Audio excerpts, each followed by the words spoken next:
قال له صاحبه وهو يحاوره أكفرت بالذي خلقك من تراب ثم من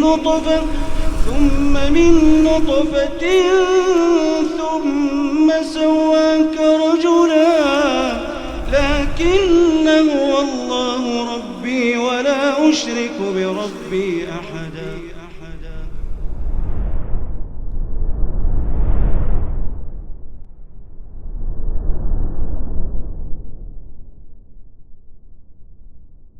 Bismillahirrahmanirrahim. Assalamualaikum warahmatullahi wabarakatuh. Innal hamdalillah nahmaduhu wa nasta'inuhu wa nastaghfiruh wa na'udzu billahi min shururi anfusina wa sayyiati a'malina. May yahdihillahu fala mudilla lahu wa may yudlil fala hadiya lahu. Asyhadu an la ilaha illallah wahdahu la syarika lahu wa asyhadu anna Muhammadan 'abduhu wa rasuluhu la nabiyya ba'dahu. Allahumma inna nas'aluka ilman nafi'a wa rizqan thayyiba wa amalan mutaqabbala. Insyaallah kita lanjutkan pengkajian kitab Umdatul Ahkam di kitab salat, dan pada sore hari ini kita akan bahas babul Jumu'ah. Bab berkaitan dengan salat Jumat. Ya, salat Jumat. Baik salat Jumatnya atau hari Jumatnya.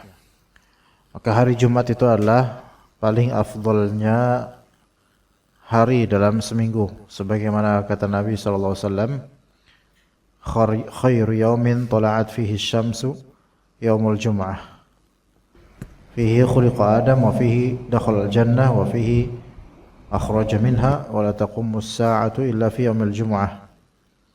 Sebaik-baik hari yang masih bisa adanya matahari muncul, yaitu maksudnya sebaik-baik hari di alam dunia ini adalah hari Jumat. Ya, jadi jangan pahami sebaik-baik matahari adalah matahari Jumat, salah. Memang lafal hadisnya khairu yaumin tala'at fihi syamsu yaumul jum'ah. Sebaik-baik hari di mana matahari masih muncul itu hari Jumat.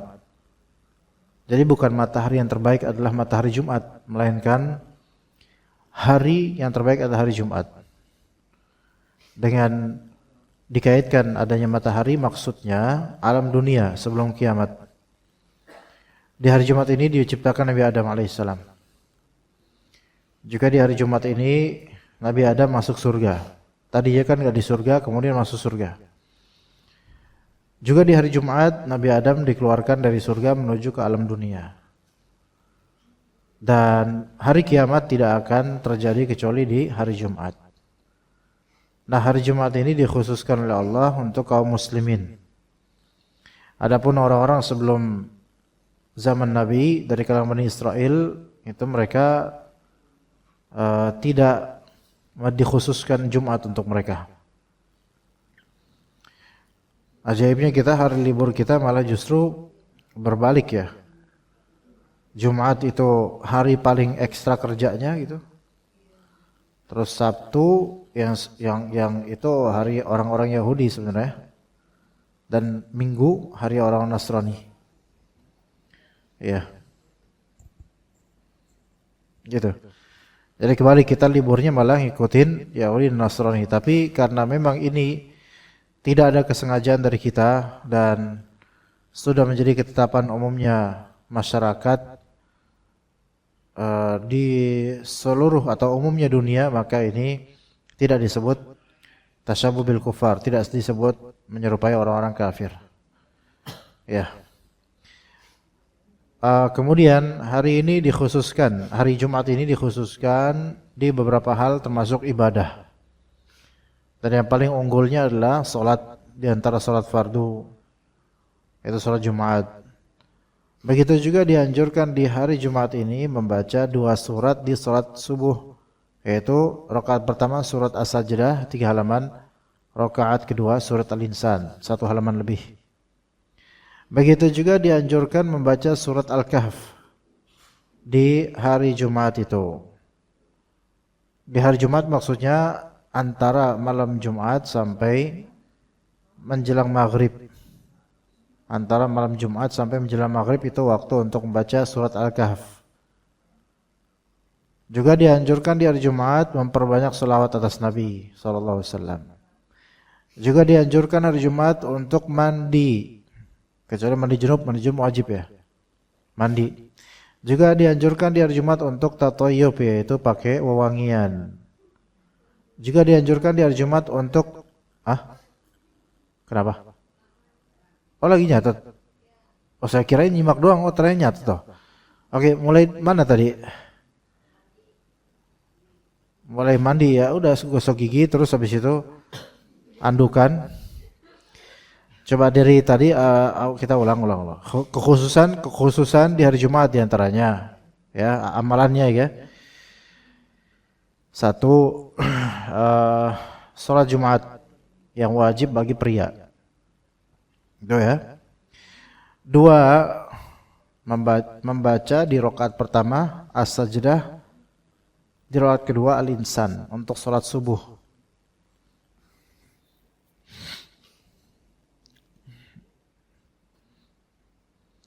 Kemudian ketiga, membaca surat Al-Kahf di hari Jumat. Rentangnya antara maghrib hari Kamis sampai jelang maghrib hari Jumatnya, itu waktu untuk baca Al-Kahf. Ya. Kemudian yang keempat, memperbanyak selawat atas Nabi di hari Jumat. Kemudian yang kelima, mandi. Dan mandi ini nanti akan kita bahas pada waktunya ya. Yang keenam atau toyub, yaitu memakai wewangian. Ini nomor berapa ya? 5, 6 bukan. Jadi dua ini memakai wewangian, mandi itu lebih dianjurkan untuk laki-laki karena mau Jumatan. Kemudian yang ke-7, memakai sebaik-baik pakaian. Memakai sebaik-baik pakaian yang dia punya. Ini untuk Jumatan. Untuk Jumatan ya, bukan berarti kalau hari Jumat khusus, pokoknya dari Isya Jumat saya pakai pakaian terbaik, bukan itu maksudnya. Tapi pas mau Jumatan. Kemudian dianjurkan juga yang ke-8, pergi ke masjid lebih awal. Dianjurkan juga tuh, pergi ke masjid lebih awal. Ini umumnya semua untuk laki-laki sih. Terus juga dikhususkan di hari Jumat juga, diantaranya nomor 9, yaitu sibuk berzikir dan doa hingga khatib naik mimbar. Sibuk zikir dan doa hingga khatib naik mimbar ini hanya ada di hari Jumat. Bahkan diperbolehkan sholat yang banyak ketika itu nunggu khatib naik mimbar, boleh. Kemudian yang ke-10, hanya ada di hari Jumat kewajiban diam menyimak khutbah. Itu hanya di hari Jumat. Kalau di Idul Adha, Idul Fitri, wajib nggak diam? Nggak wajib. Boleh ngomong? Boleh. Boleh berpaling, pulang? Ya boleh. Karena nggak wajib untuk menyimak khutbah Id. Ya. Juga di hari Jumat saja bagi orang yang Jumatan ya. Yang berapa? Setelahnya berapa nih ya? 11 dah. 2 spot atau 2 momentum doa mustajab. Yaitu antara 2 khutbah khatib dan antara asar sama maghrib di hari Jumat. Jadi khatib di khutbah pertama selesai, duduk, nah di situ doa sangat dianjurkan, mustajab. Juga antara asar sampai maghrib itu ada waktu-waktu rahasia yang memang Allah khususkan, itu waktu yang sangat-sangat utama untuk doa karena dijawab oleh Allah.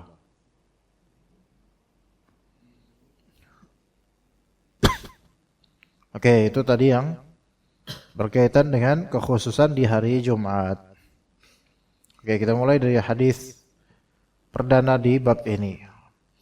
An Sahal bin Sa'ad As-Sa'idi radhiyallahu anhu anna rijalan tamaraw fi minbari Rasulullah sallallahu alaihi wasallam min ayyi 'udin hu faqala Sahal min tarfa'il ghabah wa qad ra'aytu Rasulullah sallallahu alaihi wasallam qama 'alaihi fakabbara wa kabbara an-nas wara'ah wa huwa 'ala al-minbar thumma raka'a fa nazala al-qahqari hatta sajada fi asli al-minbar thumma 'ada hatta faragha min akhir salatihi ثم أقبل على الناس فقال يا أيها الناس إنما صنعت هذا لتأتموا بي ولتعلموا صلاتي وفي لفظ فصلى وهو عليها ثم كبر عليها ثم رفع وهو عليها ثم نزل القهقري. Mangga dibaca. Sahal bin Sa'ad As-Sa'idi berkata, pernah beberapa orang berdebat mengenai kayu yang digunakan sebagai bahan dasar mimbar Nabi. Sahal mengatakan bahwa yang digunakan adalah kayu dari tanaman tamariska dengan nama Latin Tamarix arabica. Aku melihat Rasulullah SAW sholat di atas mimbar. Lalu beliau bertakbir, orang-orang pun bertakbir pula di belakangnya, sedangkan beliau masih di atas mimbar. Kemudian beliau bangkit dari ruku, lalu turun sambil mundur sehingga beliau sujud di kaki mimbar. Kemudian beliau kembali pula ke atas mimbar hingga selesai sholat. Sesudah itu beliau menghadap kepada orang-orang yang seraya bersabda, "Wahai sekalian manusia, aku melakukan ini supaya kalian semua mengikutiku dan supaya kalian belajar cara sholatku." Oke. Baik. Dalam lafaz lain, beliau sholat di atas mimbar, kemudian bertakbir dan ruku di atasnya. Setelah itu beliau turun sambil mundur. Oke. Jadi mereka para sahabat berdebat atau berselisih pendapat mengenai bahan dasar mimbar itu. Ya. Jadi mungkin itu bahan dasar mimbar itu dari tarfa'ul ghabah, yaitu sejenis pohon ya yang berakar kuat dan dalam. Al-Ghabah itu nama suatu tempat di sekitar Madinah ketika itu, dikenal sebagai lahan pepohonan di sebelah barat kota Madinah. Ya. Dan di saat beliau ingin sujud, beliau bergerak mundur ke belakang, yaitu Nabi SAW turun dari mimbar dengan berjalan mundur tanpa membalikkan tubuhnya dari arah kiblat, gitu. Dan tujuan semua ini supaya para jemaah itu ngikutin Rasulullah SAW. Ya, jadi Rasulullah SAW naik ke atas mimbar pas lagi sholat berjemaah untuk mencontohkan tata cara sholat kepada para sahabat supaya mereka dapat melihat gerakan Rasulullah SAW secara jelas, terutama bagi jemaah di barisan belakang. Ini menunjukkan bolehnya jemaah yang belakang itu melihat imam itu lagi ngapain, boleh. Juga Rasulullah rukuk di atas mimbar, lalu turun mundur tanpa membelakangi kiblat, jadi tetap mundur menghadap kiblat tetap. Itu untuk sujud di dasar, jadi di tanah, bukan di mimbar sujudnya. Terus naik kembali menyelesaikan rakaat berikutnya. Pas selesai, Rasulullah menjelaskan bahwasanya beliau melakukan itu supaya dijadikan contoh, supaya pada tahu. Ini menunjukkan, hadis ini menunjukkan bolehnya sholat di tempat tinggi seperti di atas mimbar, boleh. Jika ada kebutuhan syar'i seperti ta'lim, pengajaran. Adapun kalau misalnya tidak ada kebutuhan, maka tidak, jangan seperti itu. Ya. Dan ini menunjukkan bolehnya ta'lim, mengajarkan tata cara sholat di sholatnya langsung. Jadi bukan rehearsal, bukan latihan doang, tetapi benar-benar memang ini lagi sholat, bahkan ini sholat Jumat, ya begitu. Oke. Nah, apa yang bisa kita dapatkan dari hadis ini? Yaitu bolehnya imam dia lebih tinggi di atas makmum jika ada hajat. Adapun jika tidak ada hajat, maka makruh. Kata Nabi SAW dalam hadis riwayat Abu Daud, "Idza amma ar-rajulu al-qauma fala yaqumanna fi maqamin arfa'a min makanihim." Jika seseorang mengimami orang-orang, maka janganlah dia berdiri di tempat yang lebih tinggi daripada tempatnya makmum.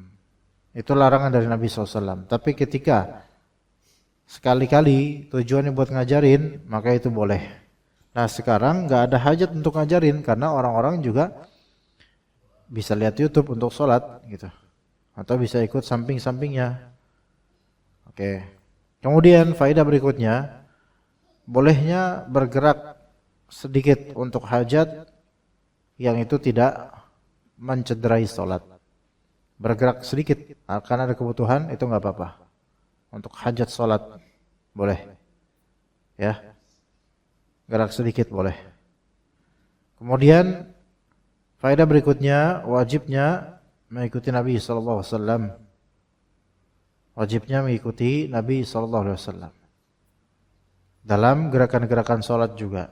Ngikutin, jangan ngarang-ngarang, jangan buat-buat. Baik, kita lanjut ke hadis berikutnya. Ibu-ibu tetap semangat gak, Bu? Ini soalnya hawanya tuh enak banget. Terus Pak Agung kelihatannya agak ngantuk, jadi saya pengen ikutan. Oke, dari Abdullah bin Umar radhiyallahu anhuma anna Rasulullah sallallahu alaihi wasallam qala, "Man jaa'a minkumul jumu'ata falyaghtasil." Ya, fadhal.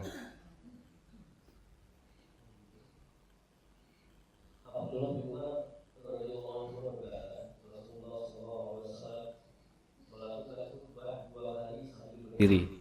Beliau duduk sejenak di antara dua khutbah. Apa? Kok itu emang gitu? Itu udah tadi udah. Itu Pak, bener? Oh lain ya. Bentar saat. Abdullah bin Umar Pak. Abdullah bin Umar. Mandi Pak, mandi Pak. Mandi Pak. Mandi. Oh wajib mandi. Pak Agung mandi. Wajib mandi. Mandilah. Belum sih Sat. Belum, pantesan. Oh iya nih. Abdullah bin Umar radhiyallahu anhu meriwayatkan bahwa Rasulullah sallallahu alaihi wasallam bersabda, barang siapa yang menghadiri salat Jumat hendaklah ia mandi. Ya, ini hadis tentang mandi di hari Jumat. Lah lihat di sini. Man jaa'a minkumul jumu'ata falyaghtasil.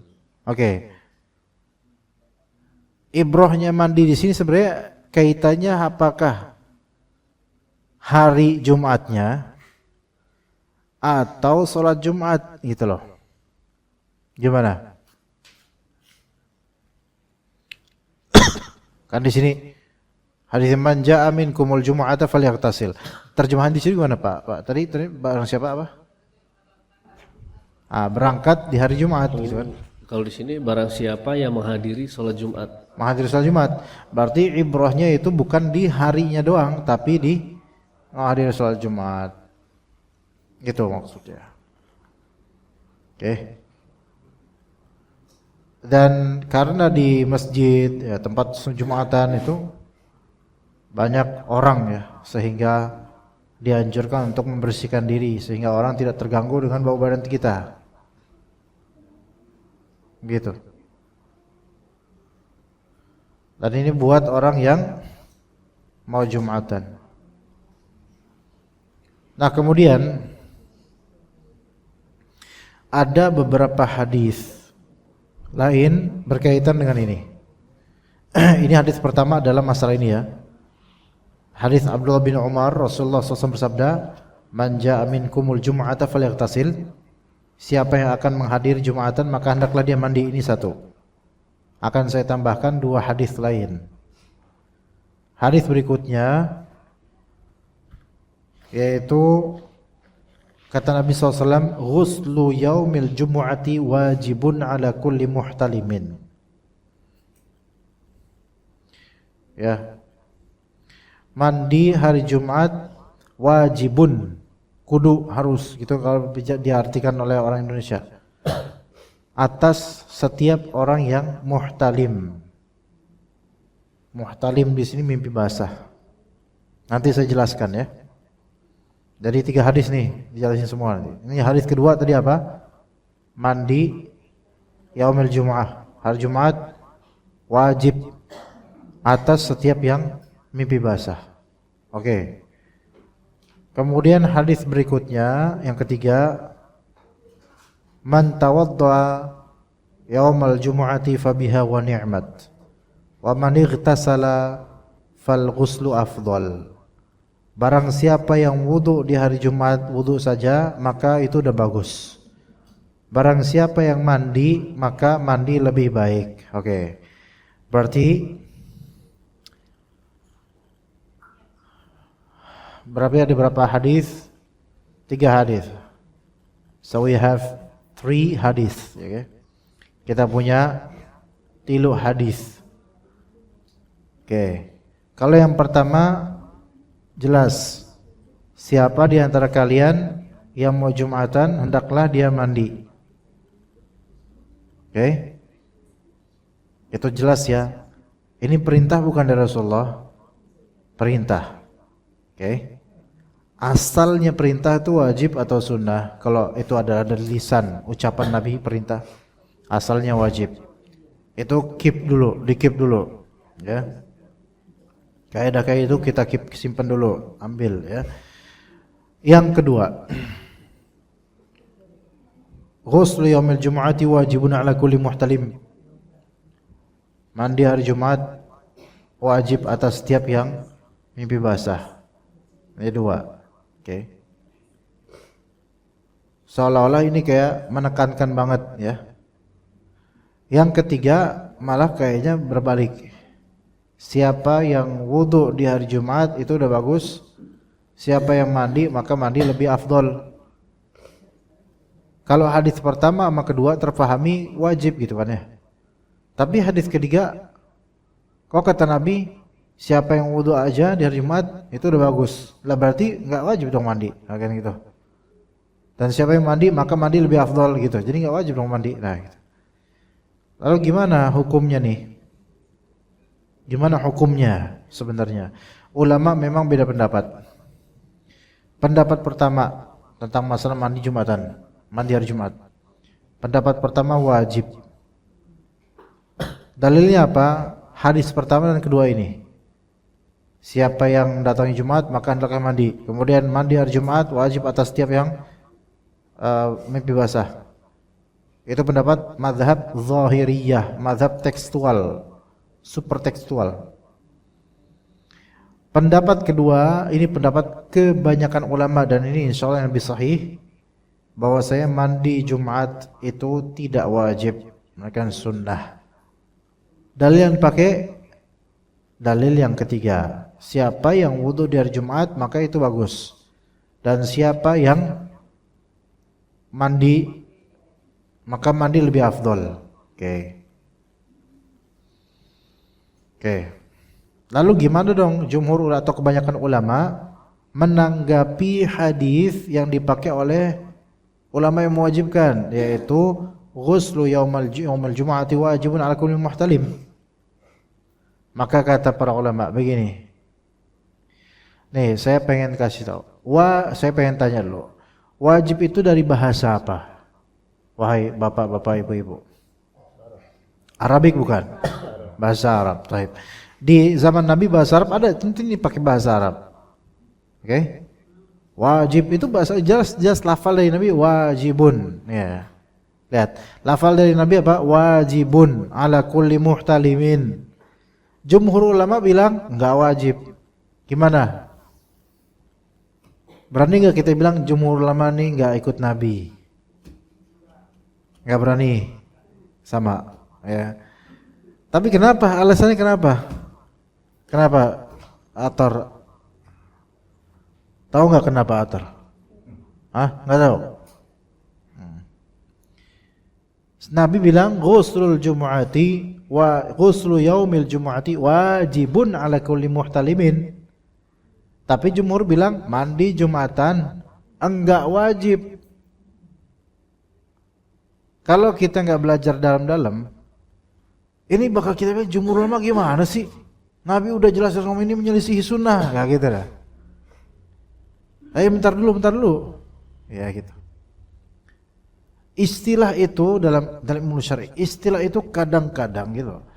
Istilah ini dipakai di zaman Nabi, tapi maksudnya bukan istilah yang kita kenal di ilmu yang sudah tertuang di kitab-kitab. Maksudnya gini, istilah wajib, ya, istilah wajib itu di zaman Nabi lebih banyak digunakan bukan untuk menjelaskan hukum ini wajib, sunnah, mubah, bukan itu. Melainkan makna wajib di hadis ini adalah hak, yaitu sesuatu yang ditekankan banget, gitu maknanya. Sesuatu yang ditekankan kesunahannya, itu makna hak, makna wajib di sini. Dan ini bukan tahrif, bukan penyelewengan makna, tapi memang begitu di zaman Nabi. Ya. Sementara istilah wajib yang kita kenal sebagai pasangannya harus atau temannya sunnah, mubah, makruh, itu semua istilah yang ada setelah ilmu usul fikih mulai dikenal. Yang pertama kali nulis ilmu usul fikih secara buku itu adalah Imam Syafi'i, wafat 204 Hijriah. Ya. Jadi setelah Nabi SAW wafat, sahabat udah mulai wafat, itu baru dikenal wajib itu artinya kudu, harus. Ya. Gitu. Jadi istilah gini, jadi ada istilah wajib, mustahab atau sunnah atau mandub, mubah, kemudian makruh, kemudian haram. Itu perapian, dirapihkan di ilmu usul fiqih untuk mensimbolisasikan atau mengistilahkan hukum, gitu loh. Ya. Tapi di zaman Nabi, lafal wajib itu biasanya bukan maknanya wajib versi sekarang. Gimana bisa dipahami enggak? Ya. Maka maksud, kata para ulama, maksud dari keberkahan Nabi ghuslu yaumil jum'ati wajibun itu bukan wajib, yaitu bukan hukumnya wajib, bukan, tapi maksudnya hak. Wajib di sini hak. Ya.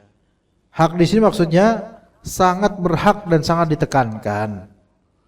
Nah, itu jawabannya dari jumhur makna wajib ini, ya. Karena kok bisa nafsirin kayak gitu? Ya, karena itu asli bahasa begitu. Kemudian yang kedua, ada hadis lain yang menyatakan kok nggak wajib. Yang kata Nabi SAW, kalau misalnya kalian wudu, maka itu udah bagus. Kalau misalnya mandi lebih afdal. Kalau wajib nggak usah diafdal-afdalin, ya enggak. Kalau emang mandi itu wajib, maka Nabi nggak bakal mengatakan wudu itu udah bagus. Tuh, gitu kan? Kemudian ada riwayat lain. Dalam kitabnya Abu Awanah dari Ibnu Umar, kana an-nas yaghduna fi a'malihim fa idza kanatil jumu'atu ja'u wa 'alaihim thiyabun mutaghayyirah. Jadi dulu konteksnya begini. Orang-orang itu mereka pagi atau duha hari Jumat itu mereka banyak yang kerja. Itu kerja dulu ada, tapi bukan kantor yang kayak kita sekarang, dagang, ya, dan semisalnya. Itu. Nah, ketika udah mau Jumatan, mereka datang dalam kondisi pakaian mereka pakaian yang tadi pakai kerja, ya, bau keringat dan semisalnya. Fasyakau dzalika li Rasulillah, maka sebagian sahabat mengeluhkan itu ke Rasulullah. Barulah Rasulullah bilang, man jaa minkumul jumu'ata falyaghtasil. Siapa yang datengin Jumatan, maka hendaklah dia mandi, karena yaitu takutnya mengganggu orang. Karena banyak orang yang hadir di Jumatan, gitu maksudnya. Jadi pendapat yang lebih sahih adalah sunnah yang dikuatkan. Lalu gini kata Nabi, ghuslu yaumil jum'ati wajibun ala kulli muhtalim. Mandi di hari Jumat itu adalah sesuatu yang ditekankan bagi orang yang muhtalim. Muhtalim itu mimpi basah. Maksud di sini adalah bukan junub. Bukan maksudnya junub. Mandi hari Jumat itu wajib atas orang yang junub. Kalau junub itu mandi wajibnya itu enggak cuma di hari Jumat. Gitu kan? Jadi maksud di sini muhtalim bukan junub. Tapi maksudnya adalah orang yang sudah baligh, gitu maksudnya. Kalau sudah baligh maka ditekankan buat mandi menuju Jumatan. Gitu, ya. Seperti itu maksudnya. Tadi hadis ini bukan berarti dianjurkan hari Jumat kita itu jima sehingga kita, atau dianjurkan mimpi basah di hari Jumat. Mimpi basah enggak kenal hari. Ya kan? Jadi maksudnya yang sudah balik. Ya, yang sudah balik. Ya afdal tentu ya jangan enggak mandilah. Tapi mandinya kapan? Sementara kita kan kayak gini konteksnya, orang pada kerja.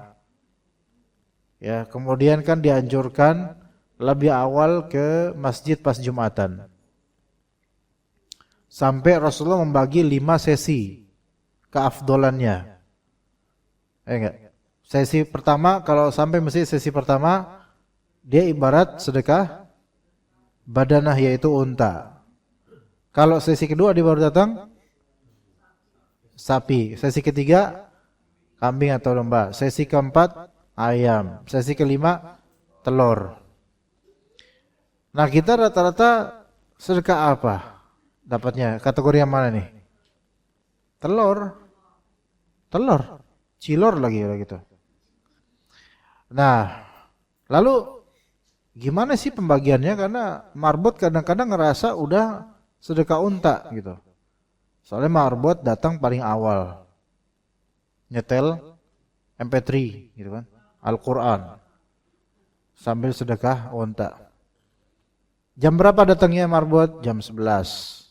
Tergantung masjid beda-beda. Kalau masjid makin besar lebih awal. Udah ngerasa masuk dalam kategori pertama. Padahal enggak, dia dapat telur marbotnya tuh. Tetap dapat telur. Lah terus gimana caranya supaya sedekah dapat unta? Gimana caranya? Gimana Pak Joko? Gimana caranya supaya kita dapat bisa sedekah unta? Cari duit gitu kan. Cari duit caranya. Karena unta mahal. Masih sedekah dapat unta, sedekah unta di hari Jumat, nilainya sebesar itu gimana caranya dengan masuk ke masjid? Itu gimana? Setelah syuruk. Oke, setelah syuruk. Dari syuruk jam berapa sampai zuhur jam berapa tuh? Itu bagi 5. Gitu cara pembagiannya. Gitu. Dan dia menetap di situ. Bukan datang syuruk habis itu dia balik lagi kerja. Enggak lah. Gitu. Jadi jam 6 dia udah di masjid. Bahkan ada sebagian dari subuh terus sampai Jumatan di masjid. Ada. Ya. Jadi syuruk jam 6 tuh awal-awal tuh. Sebagian ulama memang membagi mulai dari ba'da subuh, bahkan ada yang, tapi yang lebih sahih lebih dari syuruk karena itu masuk waktu duha. Ya dari situ. Gitu dibagi.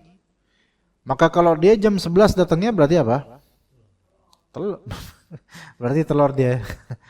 Berarti dia dapat sedekah telur. Dia ibarat sedekah telur. Kalau ayam berarti jam 10-an tuh ayam. Gitu. Ya. Jam 9 mungkin sapi atau kambing enggak tahu. Sapi atau kambing tergantung hari maju mundurnya waktu gitu kan. Gitu. Tapi secara praktikal itu enggak bisa ya di zaman di masjid biasa itu malah muttaham, dicurigai. Datang jam 6. Ngapain, Pak? Mau Jumatan. Pak, Jumatan 6 jam lagi, Pak. Wah, mimpi Bapak. Bukan mimpi ini hadis Nabi kayak gini. Orang pada enggak paham. Coba aja datang ke masjid komplek atau apa. Udah rajin ya, datang jam 6. Masya Allah, ngapain Pak? I'tikaf. Saya sesuai sunnah Nabi aja, pengen dapat pahala seperti sedekah unta. Ya. Terus ngapain tuh di masjid? Ya dia ibadah. Tidur boleh nggak? Ya boleh, boleh tidur. Iya, tidur boleh. Yang penting di masjid. Dan dia emang datang ke situ memang tujuannya untuk menunggu sholat Jumat. Gitu loh. Tujuannya gitu. Menunggu sholat Jumat. Tuh saking sakralnya Jumatan gitu loh. Pas Jumatan ternyata khotibnya Roma Irama gitu. Beliau kadang-kadang khotib loh di beberapa masjid ya. Iya begitu. Suaranya seperti itu. Saudara-saudara gitu. Iya. Salah ucap tiba-tiba Ani kan gitu. Tiba-tiba Ani aja. Nah, maka kalau kita di Masjid Nabawi Masjidil Haram bisa kayak gini.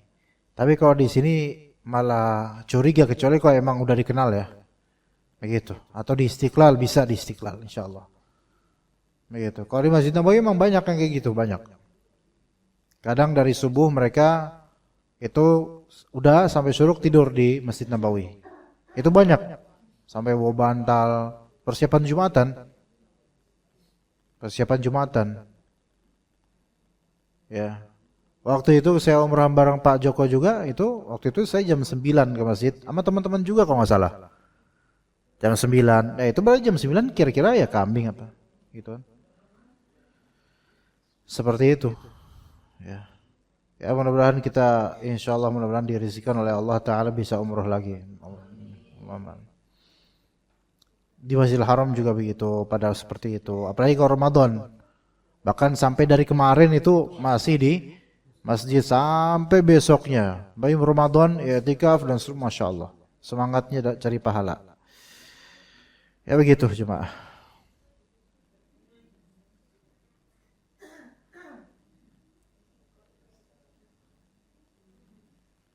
Terputus nggak sih kalau misalnya keluar gitu loh?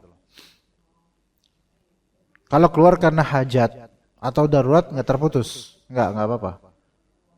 Ke kamar mandi, wudhu lagi, iya, atau ada hajat ya, itu insya Allah nggak apa-apa. Kenapa? Itu nggak tahu saya nggak tahu, belum pernah nyoba sih, saya nggak tahu dah. Wallahu alam. Hah?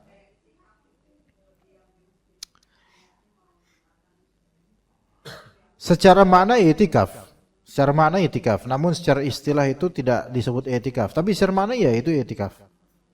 Secara makna itu i'tikaf. Karena i'tikaf itu mendekam di masjid untuk sekian jenak itu udah i'tikaf. Namun tentu ya tidak sama dengan i'tikaf yang di Ramadan 10 hari terakhir beda. Tapi secara makna i'tikaf ya. Ya seperti itu. Dia kalau tidur nggak apa-apa tidur, tapi bukan sengaja emang pengen tidur sih, bukan. Dia tahu dia bakal tidur, tapi emang bukan niatan tidur. Karena jarak antara jam 6 sampai jam 12 itu nggak mungkin nggak tidur sih kalau misalnya orang kita mah ya. Apalagi habis makan nasi banyak gitu kan, udah tidur, ya gitu. Lah terus gimana kalau misalnya masjid ditutup? Ya. Kayak di masjid kita, jam 6 syuruk ditutup gelap gitu. Bahkan sebagian masjid itu subuh selesai, orang udah keluar nggak sampai syuruk, habis subuh langsung ditutup gelap lagi. Yang terang cuman timernya doang. Lah kita tetap niatan pengen ini nih kayak gini nih. Gimana dong? Apakah kita naik dari loteng atau gimana? Di teras masjid itu sudah masuk hukum masjid, maka udah di teras masjid aja. Iya, nunggu tuh jam 6. Iya, jam 6 pagi sampai nanti marbot datang jam 11-an. Terus kita ketiduran, dikira kita itu gojek lagi istirahat. Kayak gitu. Tapi emang kita lagi melakukan sunnah itu, iya boleh. Itu enggak apa-apa. Ya, ini dianjurkan untuk laki-laki. Kalau perempuan bisa, cuman tergantung tempatnya. Ya kalau di Masjidil Haram, Masjid Nabawi mah laki perempuan bisa semua insyaallah. Insyaallah itu tempat masya Allah. Oke. Kemudian masalah berhias, tatayyub, pakai parfum di hari Jumat itu untuk yang pergi ke masjid laki-laki. Lah, bukannya kita ditanya gini. Hari Jumat dikhususkan pakai itu. Emang di hari lain enggak dikhususin? Hari lain juga pakai parfum. Hari lain juga pakai parfum. Namun hari Jumat lebih ditekankan. Bahkan kita kan tahu bukan hanya hari lain doang, di setiap solat. Di setiap solat. Kata Allah Ta'ala di surah Al-A'raf ayat 31, ya Bani Adam, khudhu zinatakum inda kulli masjid. Wahai Bani Adam, ambillah perhiasan kalian inda kulli masjid, ketika mau ke masjid. Itu makna pertama. Bahkan sebagian ulama melebarkan makna. Masjid di sini maksudnya solat. Wahai Bani Adam, berhiaslah kalian untuk setiap solat. Nah, di antara perhiasan pakai parfum. Hanya saja kalau perempuan ke masjid jangan pakai parfum. Karena keluar rumah dikhawatirkan tercium oleh laki-laki. Gitu ya. Nah, kalau kita sholat di rumah, sholat sunnah, itu ayat ini masuk gak? Masuk juga ayat ini. Makanya tetap dianjurkan berbusana yang baik dan bagus, berhias, walaupun sholat sunnah di rumah. Tetap pakai peci juga bagi laki-laki misalnya. Gitu. Nah, di hari Jumat ini lebih ditekankan lagi. Karena masaknya lebih banyak. Ya begitu. Udah berapa hadis kita bahas, Pak? 2 udah. Oke. Ada pertanyaan nggak, Bapak-bapak, Ibu-ibu? Ibu-ibu, Bapak-bapak? Ada soal? Nggak ada. Ada pertanyaan? Coba dibaca. Assalamualaikum Ustaz. Bolehkah mengkhususkan sedekah di hari Jumat? Apa? Bolehkah mengkhususkan sedekah di hari Jumat? Kan sekarang lagi tren Jumat berkah. Iya, iya. Nasi hari Jumat gitu, Ustaz. Iya, nasinya hari Jumat. Sabtu padahal nasi juga. Sabtu nggak sedekah, Jumat doang.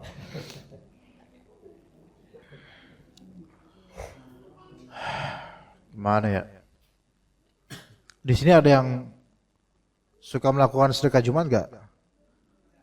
Kalau ada keluar dulu, soalnya saya bakal ngebidahin ini.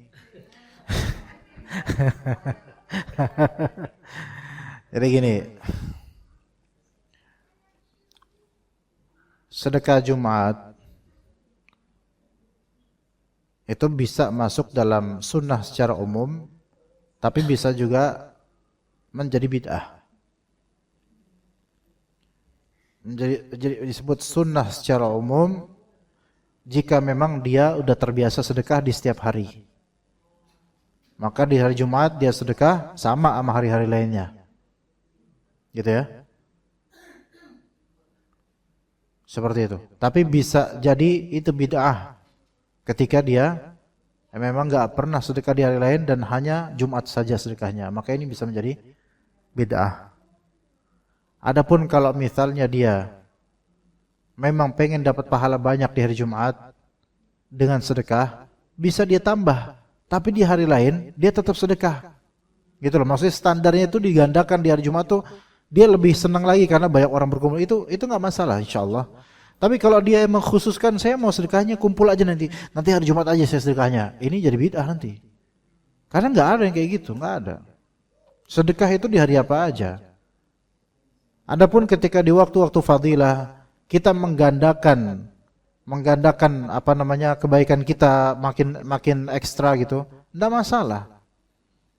Kayak misalnya kita baca Quran hanya di Ramadan saja. Setelah Ramadan enggak mau lagi baca Quran. Ini enggak ada syariat kayak gini. Baca Quran mah di setiap hari ya tuh. Kayak misalnya bulan Sya'ban sebelum Ramadan, Rajab, Sya'ban. Rajab dibilang sama orang tua, Dek, ayo baca Quran. Enggak nanti aja pas Ramadan. Sya'ban, Dek baca Quran siap-siap. Enggak, nanti pas Ramadan. Ramadan baru baca Quran malam pertama, habis tarawih baca Quran dah tuh. Ini enggak ada orang enggak benar, enggak ada syariatnya dengan mengkhususkan baca Quran cuma di Ramadan, enggak ada syariatnya. Tapi kalau dia menggandakan, memperbanyak di Ramadan membaca Al-Quran, ini ya bagus. Kiasin aja kayak gitu. Ya. Tapi masalah sedekah Jumat ini sebenarnya ada beberapa case atau macam kasus ya. Itu tadi tentang hukumnya. Hukum sedekah Jumat itu dirinci. Kalau dia udah biasa sedekah di hari-hari biasa, namun mungkin dia lebih ekstra di hari Jumat karena itu hari terbaik, maka nggak apa-apa. Tapi kalau dia nggak pernah sedekah apa-apa di hari selain Jumat dan hanya mau sedekah di Jumat saja, ini nggak ada syariatnya, gitu ya. Gimana? Clear nggak kira-kira? Oke. Namun kemudian ada beberapa case saya tambahkan.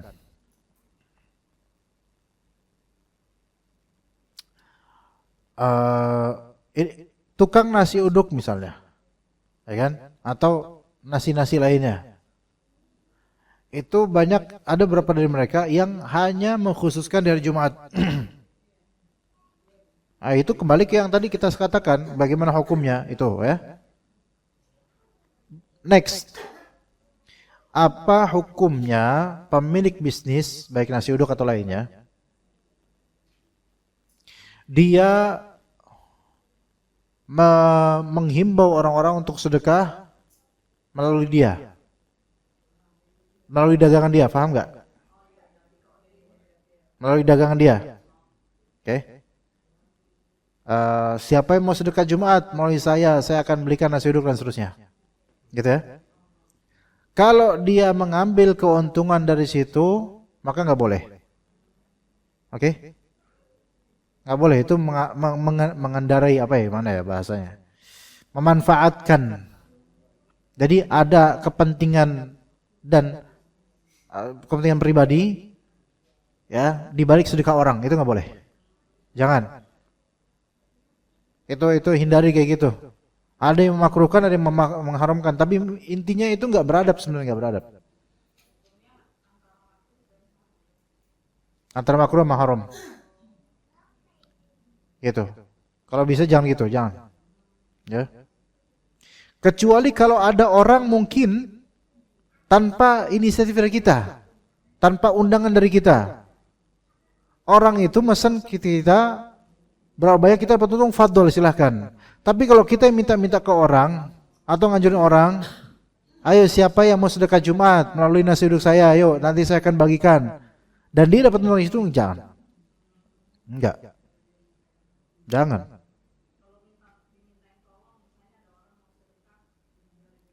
Ya. Enggak apa-apa itu. Enggak apa-apa. Terlepas kalau orang itu mau khusus Jumat atau enggak pernah sedekah sebelum itu urusan lain. Tapi orang itu, misalnya nih kita tukang nasi uduk nih, ya. Rutin tiap hari kita jual nasi uduk. Kita enggak pernah promosiin untuk sedekah Jumat, enggak pernah. Cuma ada orang order Pak, kasih nanti ke masjid itu habis Jumatan ya, 50 pieces. Nggak masalah, kita ambil margin, nggak masalah. Karena kita bukan yang menghimbau dia untuk sedekah lewat kita, gitu loh. Ibaratnya gini Pak, gini Bu, nggak apa. Ayo siapa yang mau sedekah ke Palestina lewat saya? Terus saya ambil potong dari situ buat kepribadian saya. Kira-kira gimana? Nah itu maksudnya saya. Itu. Paham gak di sini? Kan orang kan pengen sedekah. Kita himbau orang buat ayo sedekah. Kita sendiri malah ngambil keuntungan gitu loh. Kalau emang nganjurin orang buat sedekah, nganjurin aja, nggak usah ngambil keuntungan dari situ gitu loh. Tapi kalau emang ada orang sedekah ke kita dan kita bilang produk saya ini karena jasa saya, ya saya dapat margin. Saya nggak ngajak kalian untuk sedekah, cuman kalian memang mau sedekah lewat saya, udah silakan ya. ambil margin yang normal gitu. Ya syukur-syukur kalau nggak ambil margin ya bagus. Seperti itu. Nah, kalau misalnya sama-sama mau sedekah dengan gini, siapa yang mau nyumbang buat masjid ini makanan bisa lewat saya dan saya nggak ngambil untung sepeser pun, fadhol, itu nggak apa-apa, sama-sama sedekah. Orang sedekah lewat duit, kita sedekah lewat tenaga gitu. Nah, itu nggak apa-apa, fair. Gitu. Jadi tidak ada faktor kepentingan pribadi di situ. Begitu. Ya. Karena ini masalah sedekah. Orang pengen sedekah, bukan semata-mata masalah dagang doang. Orang pengen sedekah. Gitu. Gimana?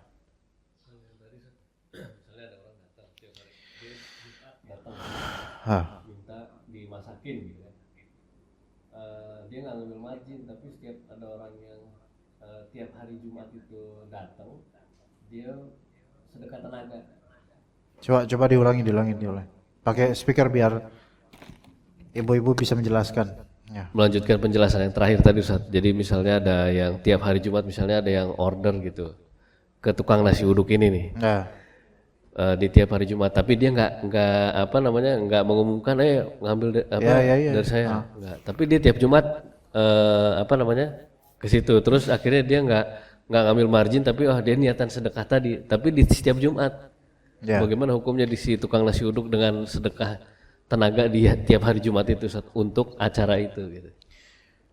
Nah, sebaiknya tukang nasi uduk yang seperti ini, ya kalau emang dia nggak pernah sedekah, nggak pernah apa di hari-hari biasa, nggak pernah ngerahin tenaga buat sedekah, maka sebaiknya dia di hari-hari lain dia melakukan hal yang sama, sedekah juga, atau jika tidak begitu, baiknya dia stop aja dari hal-hal seperti itu.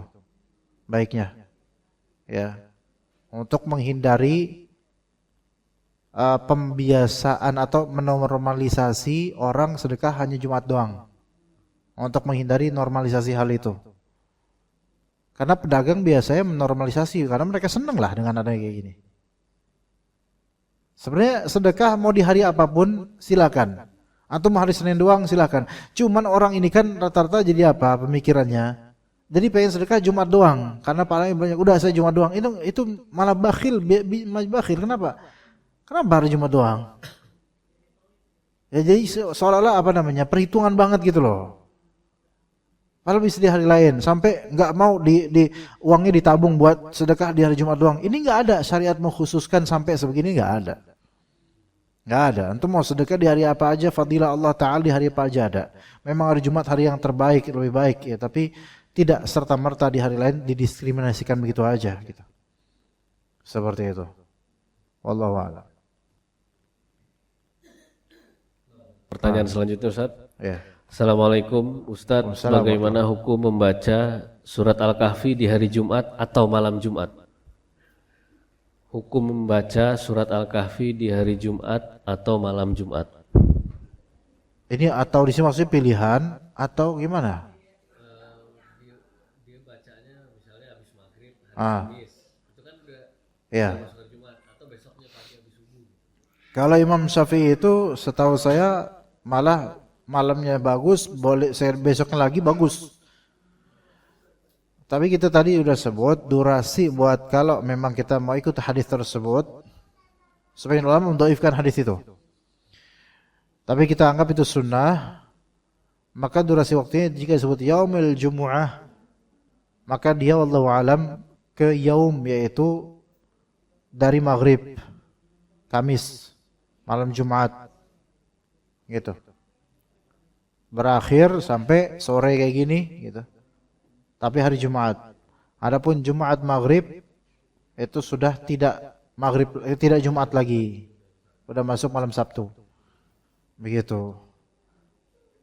Baik di malam Jumat, di pagi Jumat, sebelum Jumatan dia baca Al-Kahfi, silakan. Bahkan Jumat sore silakan. Ya. Ada lagi Ibu? Udah habis itu. Ada lihat? Ya.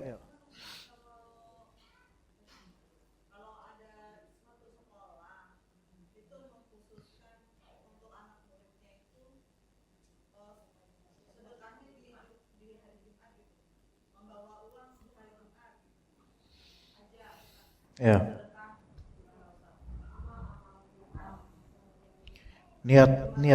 Niatan sekolah itu bagus. Tapi pengkhususan ini kan membuat mindset. Malah ini malah lebih buruk lagi nanti. Membuat mindset ini penanaman mindset bahwa saya sedekah tuh bagusnya Jumat. Ini yang nggak bener malah ini. Bagus. Satu sisi sekolahnya bagus. Pengen menanamkan buat anak-anak supaya punya modal sedekah.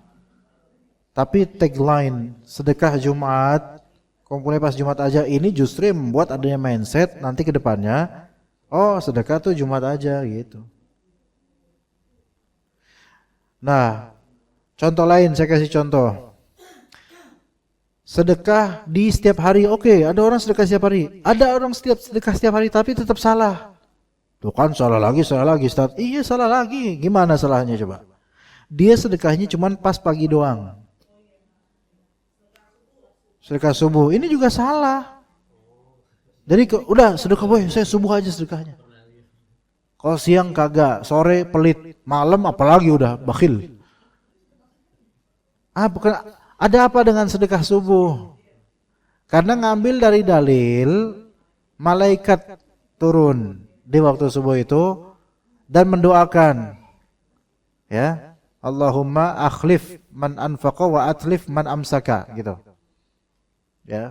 Ya Allah, berikan ganti bagi orang yang infak dan hancurkanlah harta orang yang menahan diri dari infak. Ini infak wajib, maksudnya infak wajib itu pertama. Karena orang kan sedekah kan sunnah, nggak mungkin dia nggak sedekah berarti dia bakal dihancurin hartanya, nggak juga gitu. Jadi doa malaikat ini pertama, doa malaikat ini buat orang yang tidak mau menunaikan zakat atau infak-infak wajib seperti nafkah keluarga, nggak mau dia, ini bakal rusak hartanya. Itu satu, ya. Tapi ya malaikat juga mendoakan siapapun yang infak apapun bentuknya, insya Allah Allah ganti. Oke. Yang kedua, turunnya malaikat ini di awal hari itu bukan berarti pas hari itu pas pagi itu tuh afdol, bukan begitu juga. Bukan begitu juga. Melainkan di hari itu full. Di hari itu siapa yang sedekah di hari itu, ya Allah gantilah dia dengan kebaikan gitu, dengan gantinya yang baik. Itu maksudnya. Ya, itu maksudnya. Nah, sebagian memahami bahwasanya dianjurkan sedekah itu di subuh, di waktu awal hari. Iya, oke, boleh sedekah itu boleh, tapi di sini mindsetnya ini yang perlu dikorek gitu loh. Kalau mindsetnya saya cuma sedekah udah pagi hari aja doang, ntar di sisa hari ya kan saya udah sedekah tadi. Nah ini mindset ini gitu loh. Ini salah mindsetnya. Gitu. Jadi penentuan khusus di situ doang, sampai di momentum lain dia nggak mau lagi sedekah karena saya khusus di situ aja sedekah. Nggak gitu. Nggak gitu. Ya.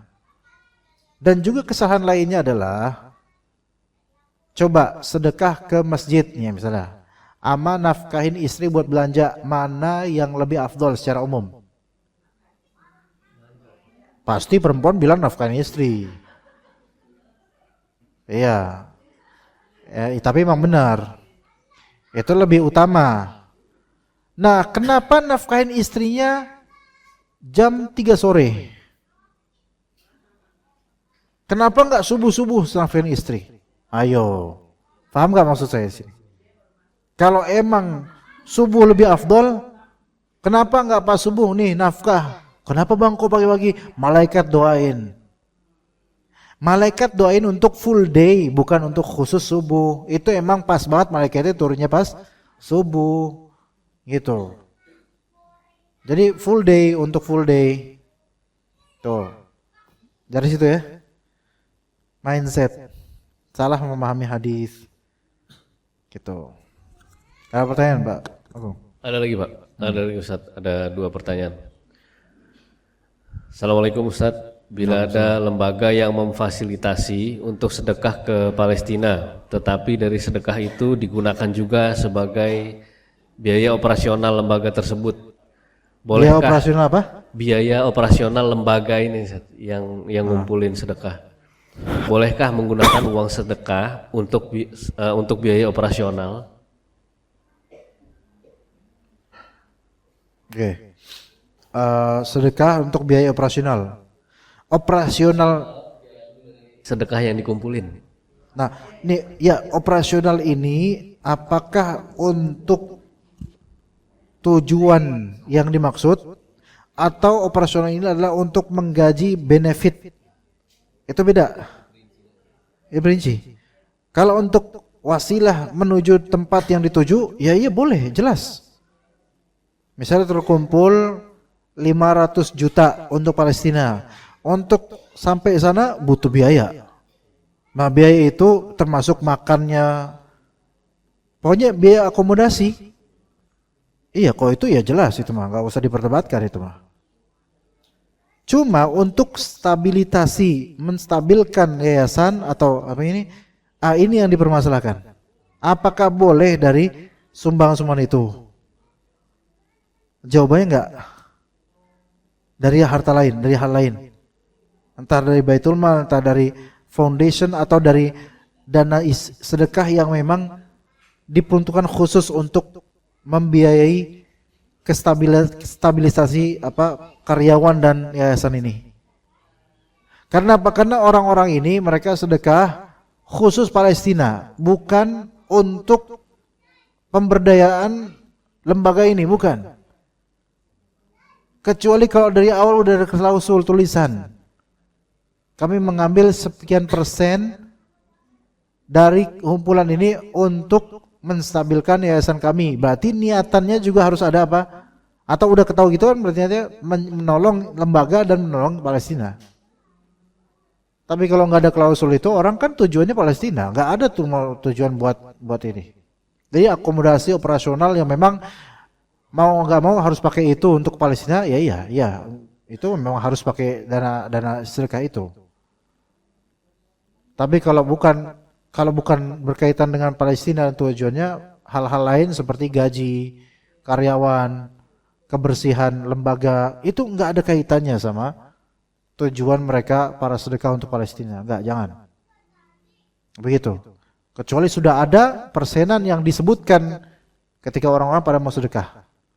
Sebelum Anda sedekah ini kami beritahu bahwasanya sekian persen dari nominal Anda itu untuk kemaslahatan yayasan kami. Ah, itu ngomongin, itu boleh seperti itu. Dan dia ridho, ya udah. Akadnya harus jelas dari awal. Ya. Karena banyak oportunis kalau udah masalah kayak gini. Gitu. Banyak mafia, kayak gini banyak mafia, Pak. Beneran, Pak. Mau tentang Palestina lah, mau tentang korban kecelakaan di mana, banyak mafia beneran. Lah yang lembaga yang profesional, populer aja, mafianya ada kok. Anak nggak mau sebutin, takut soalnya. Itu mafianya ada, sampai kaya dia gara-gara itu. Subhanallah itu.